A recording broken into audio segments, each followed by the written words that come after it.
Hello, everyone, and welcome to Office Hours. It is March 15th, and here we are. Uh, Usually start off with announcements.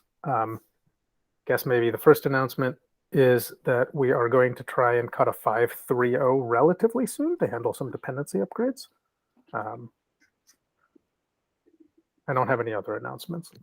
522 just landed in chocolatey. Nick just uploaded that. Thank you, Nick.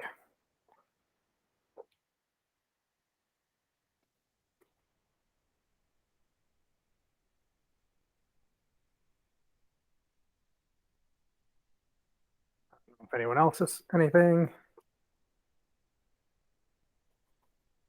If not, on to the next section. Next section is sort of space for community members to bring any questions up, kind of an open-ended section.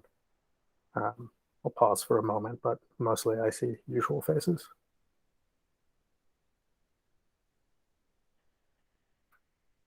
Okay, moving on.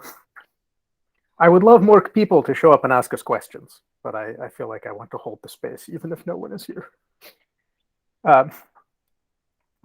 There is an agenda item here for status of FreeBSD support.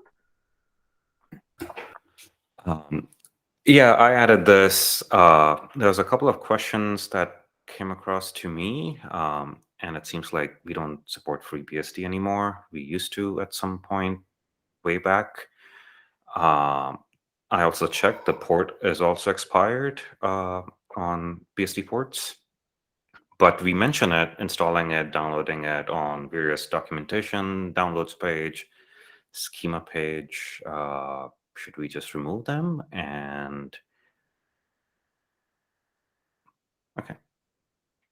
And what would be if someone wanted FreeBSD like really badly? I don't know. It's probably a big undertaking, but unless there's a CI, it wouldn't be supported, right?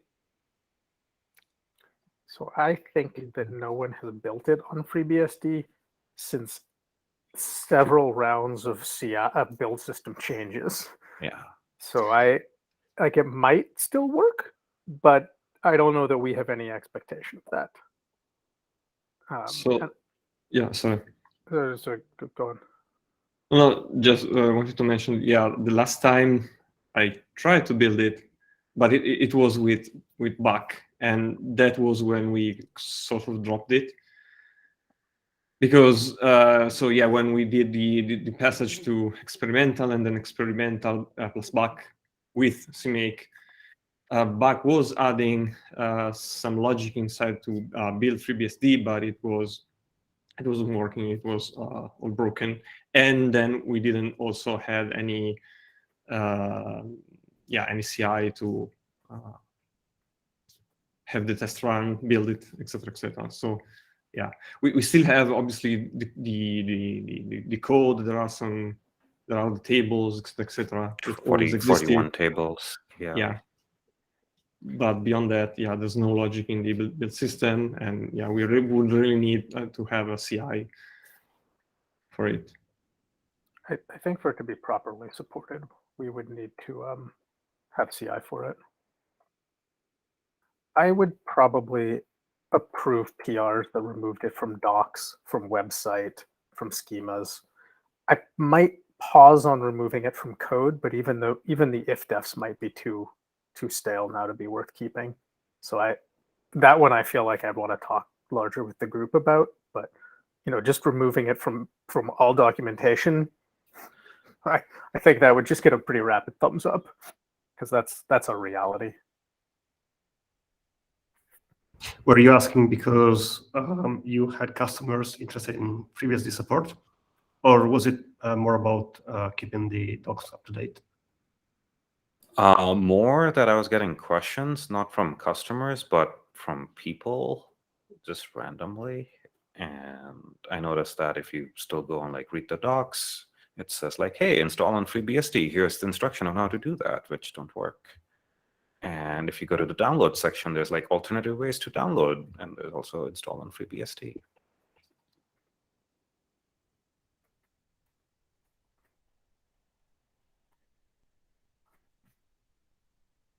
I think if anyone wants to take on stripping that out of the Doxer website, I'd be thankful for that.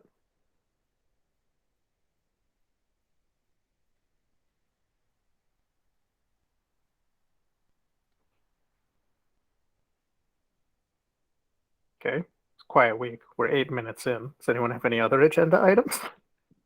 I actually had one. So it is concerning BPF, but more in general, any kind of event publisher. And so we are starting to see people deploy Osquery on hosts that are running several containers in there. And in those cases, it is really hard to acquire process events in a accurate way with full paths and things like that. With BPF specifically, having to trace the file descriptors in this manner and maintaining a copy of the FD map for each process is extremely heavy on resources. So I was thinking whether it was a possibility to consider removing or maybe adding an option to disable the full path gathering, and instead use something else, like either the com and or the file name of the process being launched, which is really easy to extract. And compared to the FD tracking we're doing now, meaning that there are things we have to trace, like the system calls to create, destroy, and duplicate the file descriptors. We have to keep track of things like the current working directories of each process.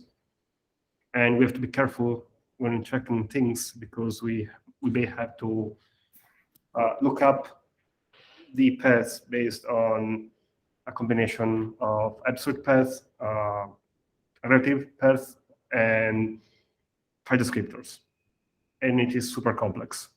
Let me ask. Dealing on a host that has 1,000 containers up and running, there is no way we can keep up and trace all this stuff. Let me ask a question. I don't know if I understand this problem yet. So from what you've said and a little bit of background, my impression is that under the hood, a lot of things in Linux are going to track things by file descriptor, which is probably just a memory pointer. But producing human consumable data requires basically expanding what the file pointer is. And you're doing that by tracking a tremendous amount of state about each file pointer, which is hard and failure prone. That sounds like a hard problem. I mean, it works if we are tracing a system with an average workload. But I would imagine it still has errors, because are you tracking these by just watching for sort of file descriptor creation messages? Yeah. Right. So if somehow you missed a message, you won't have the resolution on that file descriptor. Yeah. There's a flag in the publisher that will refresh the systemc tracker based on a procfs snapshot. Oh, okay. And so every 5 minutes, I believe, a full snapshot will happen to make sure things are in order. But yeah, if there's a huge spike and the activity goes beyond the memory settings that Osquery was configured with, which is not the settings of the watchdog, but the settings of the BPF resources we're using, then yeah, we will lose data. There are some fail safes in there, like the snapshot that gets recreated every few minutes, but also there's ad hoc procfs scan of a specific process if that process was missing from the state. So yeah, there's a lot of things we have to trace to keep this up and running. And it's not just BPF. In general, whenever we want to trace events, the way things work, we have to trace things single-threaded, because events are usually happening one after the other, and it is really hard to split them based on a container. And what even is a container? There's not like a well-defined set of resources that identify a container. Things can be mixed and matched with different user namespaces. And so we are in the unfortunate situation of having a single thread trying to keep up with events generated by 50 containers, for example, which are 50 different systems. And so, yeah, concerning BPF specifically, I was wondering if it was worth considering adding an option to use just a file name and decrease the amount of things we have to trace and copy in memory. And the difference is just the file name versus the full path? It's pretty huge, the difference in there. Right now, we are tracking all the system calls like dump, to create, open, mknode, close, pretty much everything that can create or change file descriptors. And then we also have to take into account the file descriptor settings, like can they be inherited when you clone a process? And so we also have to take that into account when we handle a fork, a clone, or a vfork, and handle that. So that whenever we get an exec VE, that can happen either with a file descriptor, a path, or a combination of both, we can backtrack with the file descriptors we have and build the path that the system is going to launch. So so on one of these customers, that's running 50 plus containers, what are they hoping to get out of tracking? I believe they're looking for certain behaviors of maybe interactive shells being started on a container that is not supposed to be interactive, for example, and commands that are not supposed to run in a reference workload of that specific container. So, like, what if you stopped tracing anything on the FDs and just output whatever their memory pointer address was? The problem with paths is that we never have the full string available at any time, neither in user mode nor in kernel mode.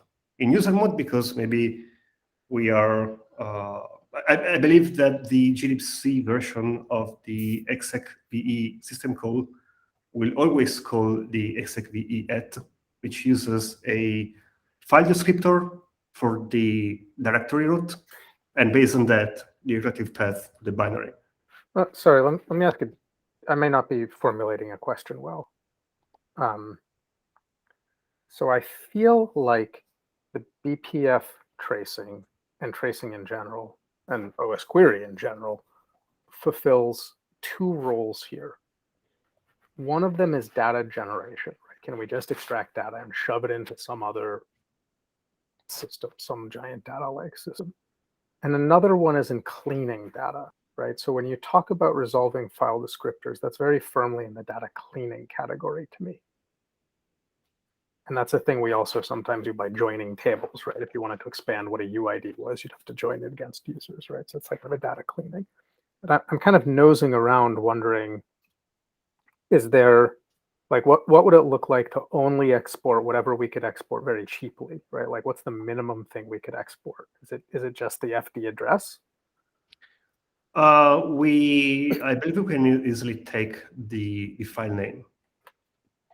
And then, like, where I'm going next with this is, what are the options around expanding that into having more information? Does that look like a selecting a hidden column? Does it look like joining against a table that would resolve the file descriptors?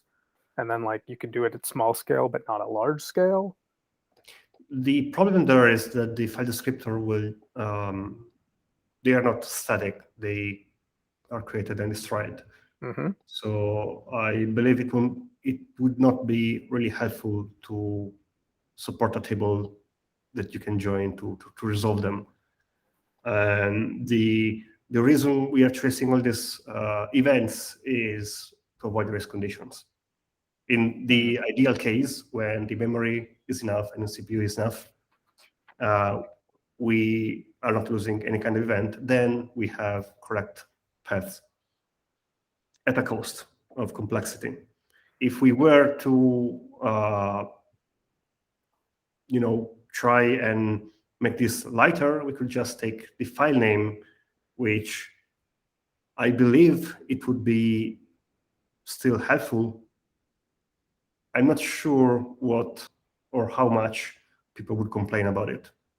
Meaning we are talking about, at least in these workloads, about binaries being run inside other mount namespaces. So there is no easy way to access those files anyway, even if you had the full path available. And I was wondering if it is a reasonable trade-off. Speaking about performances, it would make a huge difference. So for the perspective of the Osquery user, they're essentially getting dramatically improved performance in these cases where there's a lot of containers running. And the downside is, instead of getting absolute paths, which may be absolute paths relative to the container, so maybe not super useful, they're only getting the file name. Am I understanding that correctly? Yeah. Would you aim to keep both of them with some optionality, or just one, or what?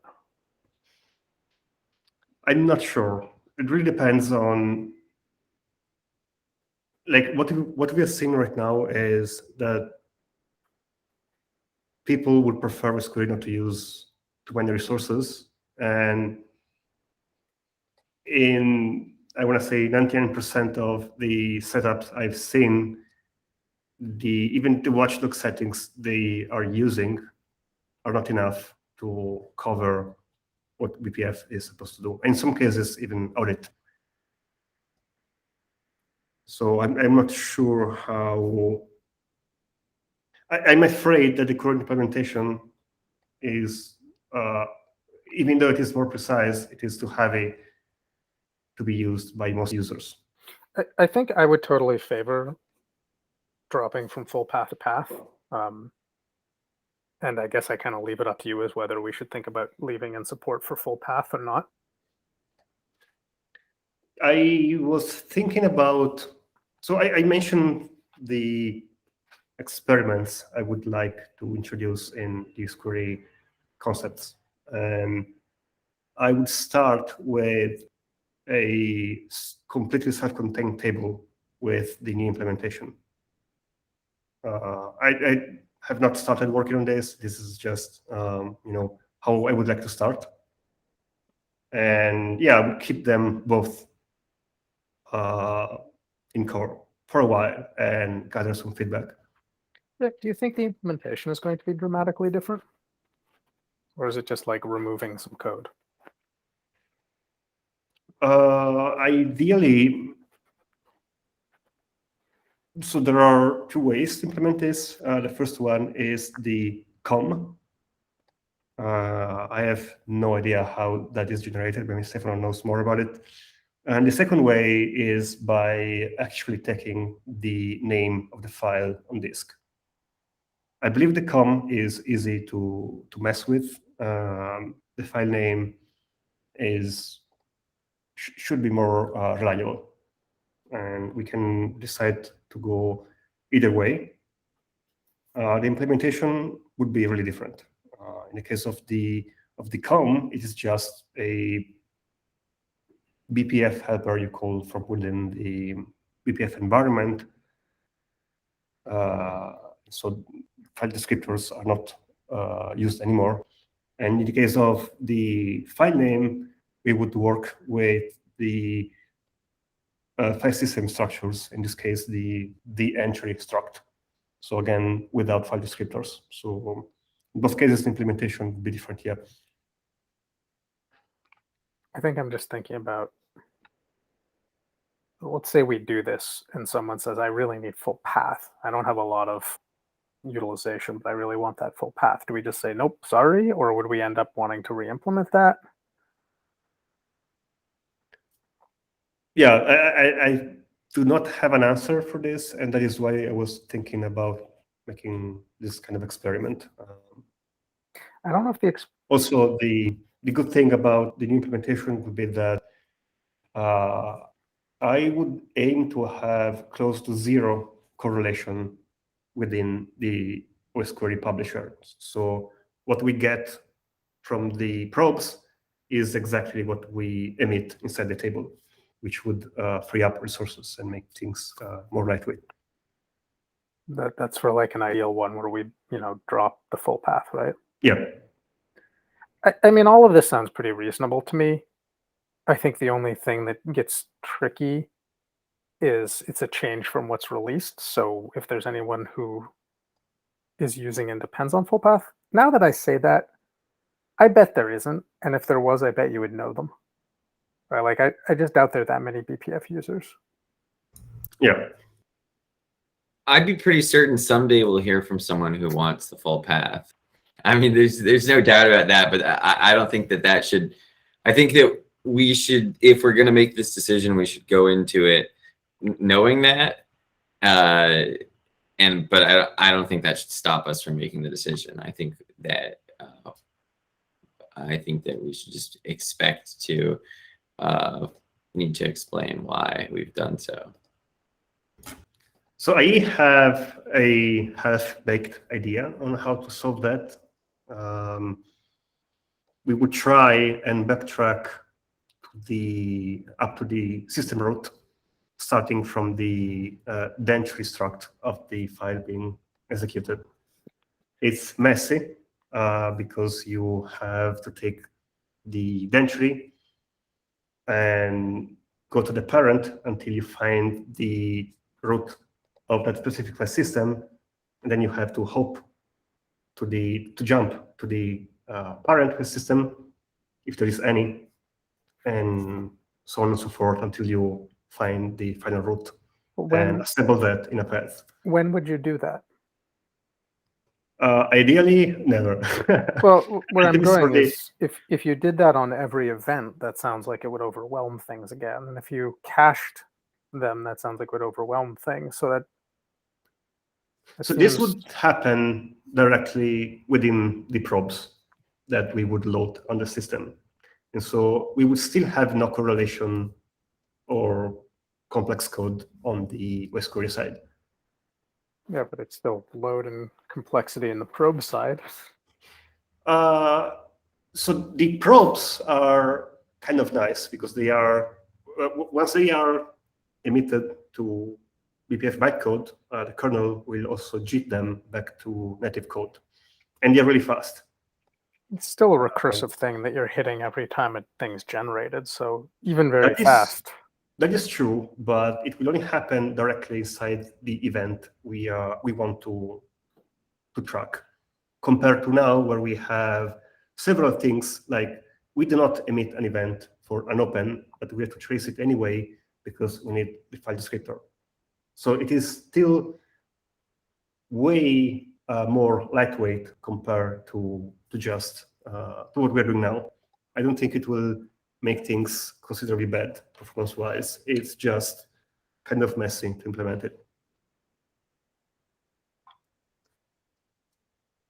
But again, it's only half-baked, but it could work. I'm good with whatever.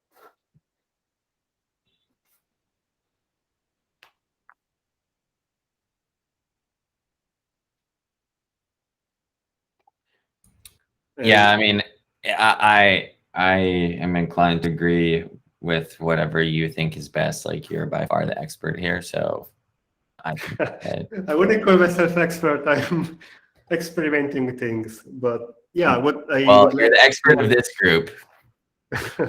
what I would like to have in the future is some sort of playground where we can more easily test things. If they don't work, we can just rip them out, throw them away.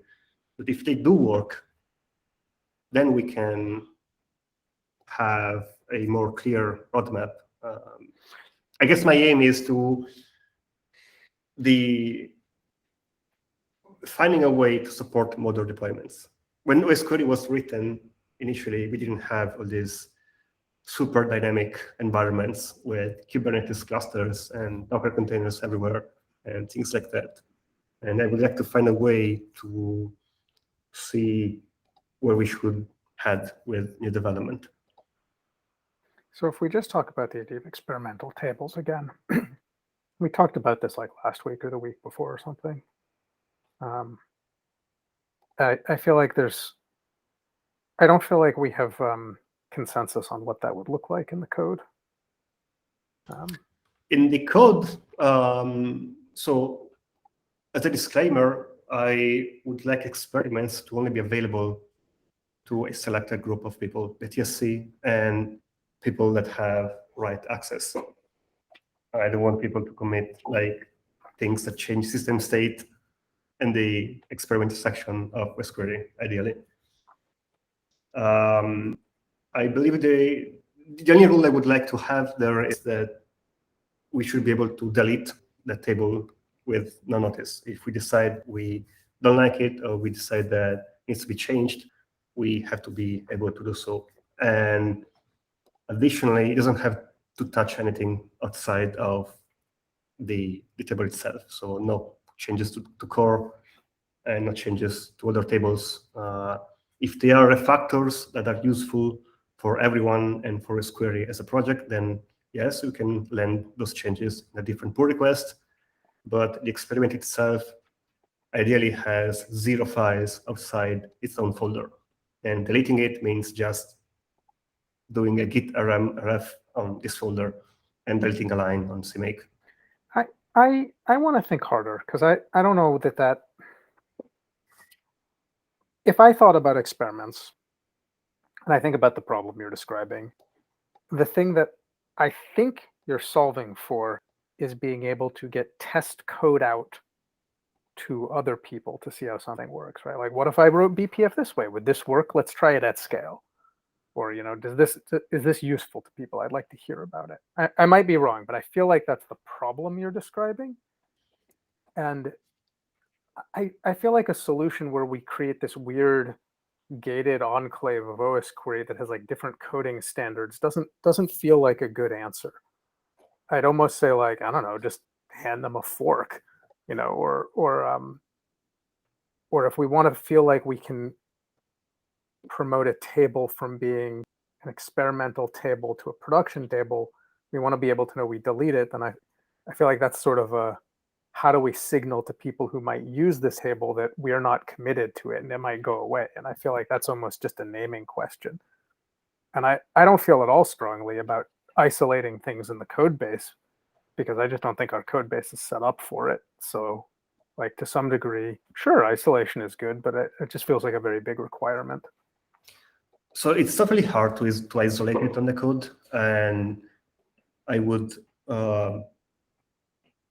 keep all experiment features off by default, and maybe with a warning if you enable them. Something like, look out, you're enabling an experimental feature. And the problem I'm trying to solve is that, at least for us, it's really hard to send a test build to someone. Most of the time, they want to use, sometimes we implement features, but people don't want to use them until they see an official release that is signed by the Osquery project. Well, so there's a different question. If we signed a PR branch, what does that look like? That would work maybe, but it is still a different copy. That it doesn't solve the deployment problem. And I was taking inspiration from Firefox and Chrome here for context.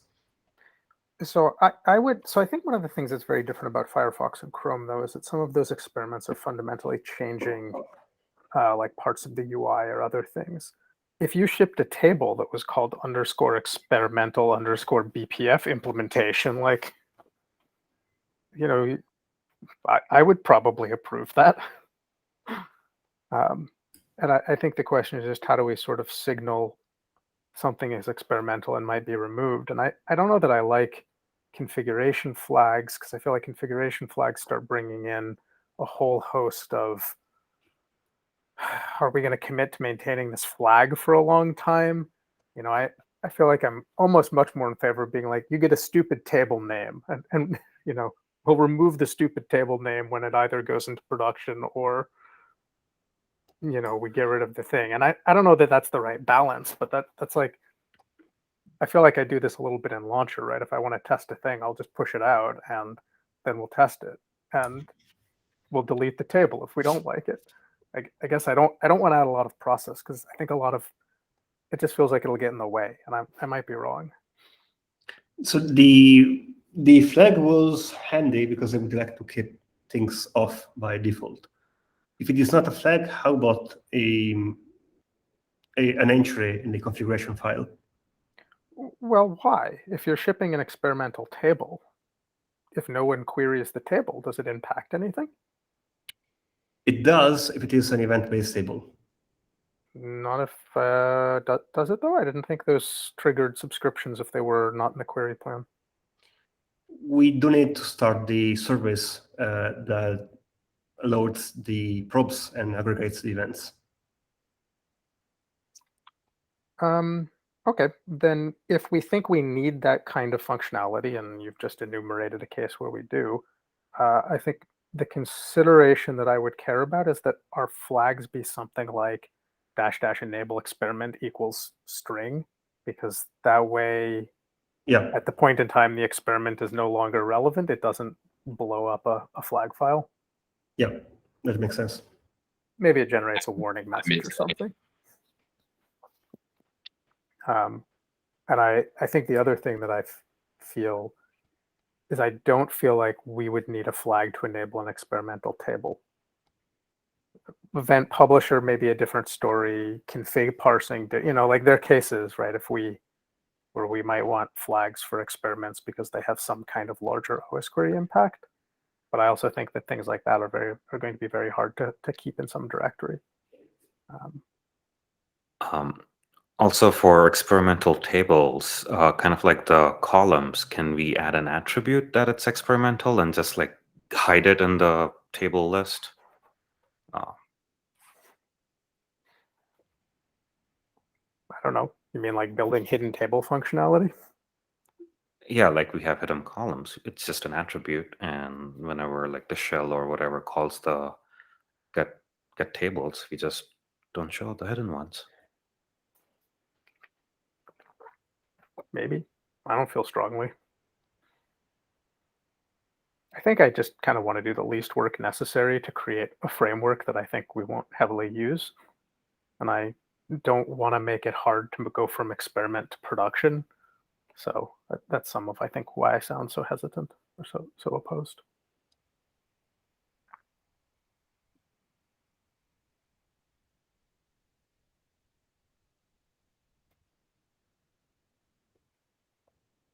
Honestly, I don't even think you need a blueprint. If you shipped a PR that said, here's an experimental BPF change, you enable it by using -- experiment equals X. Yeah, I think right. I think we'd probably approve that, right?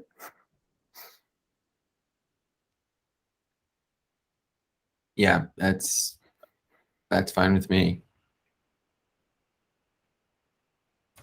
Yeah, I guess I will open an issue anyway at some point, just to gather feedback.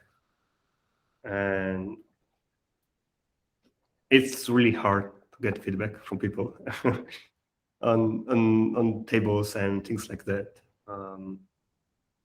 So yeah, if you have users of any kind that have weird deployments or cool deployments, no matter, I think it would be interesting to maybe even try to replicate them locally somewhere, and try and come up with a set of changes to make Osquery more useful in those deployments.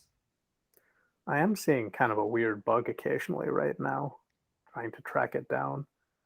On some OS X Monterey machines, launcher, which is all Collide code, does not talk to Osquery, just produces socket errors. And I haven't If it pinned this is- down. If it is a weird bug, you can give it to Stefano. He likes going down the rabbit hole. So that's somewhere I'm sort of nosing around the Osquery Go internals right now. Of anyone here, maybe Zach or Charvel has seen this, but I don't know. Not sure. Certainly seen anything to do with connecting to Osquery as an extension be reliable in some circumstances, but not specific to Monterey. Do you have multiple Osquery binaries running on the system? I've had that issue. No, and anything Collide's doing is all on dedicated socket paths and like hidden corners.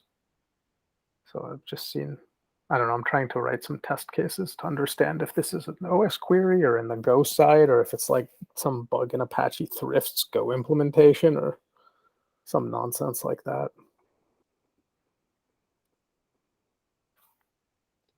But yeah.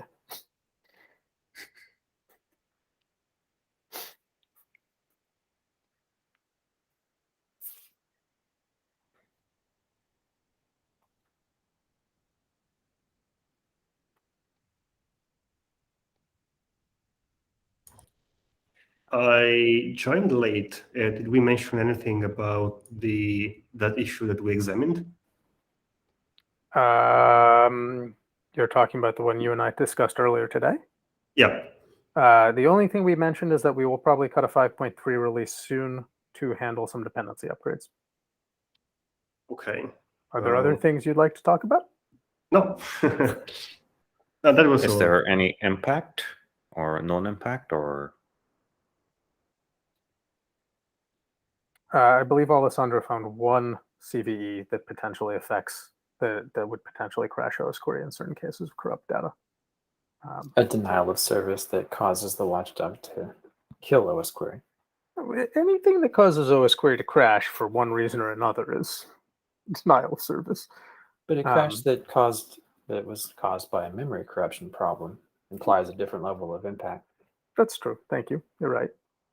But I think predominantly very little impact on us, other than the work of chasing everything down.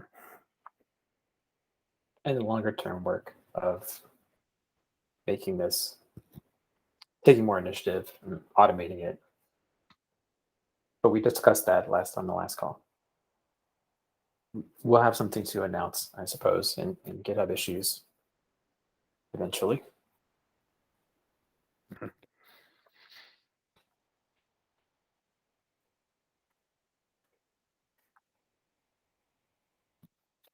Are we at the end of our agenda? We're at the end of our agenda. I'm taking some notes about our experiments. But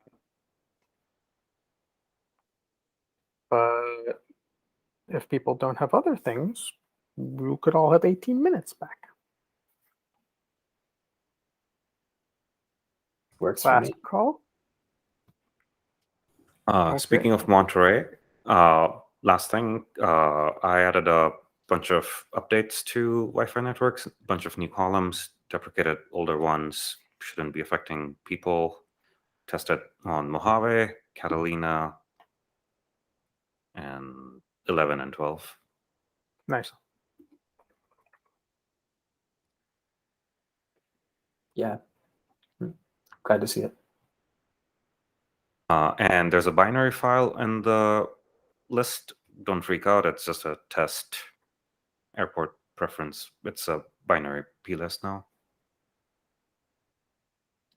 Yeah.